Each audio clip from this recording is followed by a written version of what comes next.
এই যে দর্শক চান কিভাবে গ্রাম বাংলার ছেলেরা কিভাবে মাছ ধরে।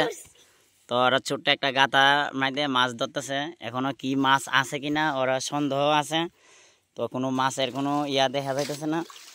তো দেখা যাক, পানি আসতেছে কমতেছে। তো ভিতরে অনেক গাছ, তো বোঝা যাচ্ছে না যে মাছ আছে কিনা। আরো পানি কমলে বোঝা যাবে যে মাছ কি মোটামুটি ওনারা পাইব কি না। তো চলুন দেখা যাক ওরা মাছ কতটুকু পা দেখি। তো মোটামুটি ওনারা সন্দেহের মধ্যে আছে যে মাছ আছে কিনা, বলা যাচ্ছে না। তো দেখা যাক, ভিতরের দিক দিয়ে কিছু মাছ লাড়া দিতেছে দেখলাম। মনে হয় মাছ একটু কমই আছে, বলা যাইতেছে না। তাও আর পানি কমলে বোঝা যাবে। দেখা যাক। এই যে ওরা তিনজন বড় কষ্ট করে, আর আমরা দর্শক। ওইটা হইলো আমাদের বাতিজা বাগিনা ছোট বাতিজা।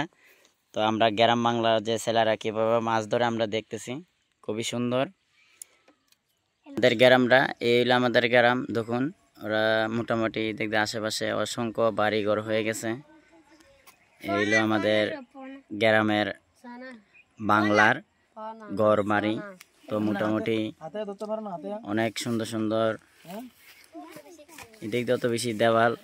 এই যে আমার বাতিজা, সে ক্যামেরার মধ্যে বন্দি হইতে চাইতেছে, তো ওরে ক্যামেরা বন্দি করলাম।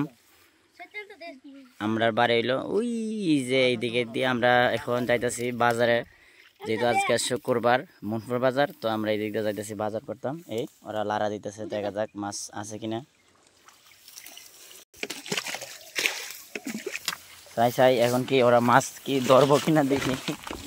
আমার ক্যামেরাম্যান উল্টা লয়ে পড়ছিলাম, তো ওরা এখানে দেখতেছে কি মাছ আছে কিনা, চাইতেছে।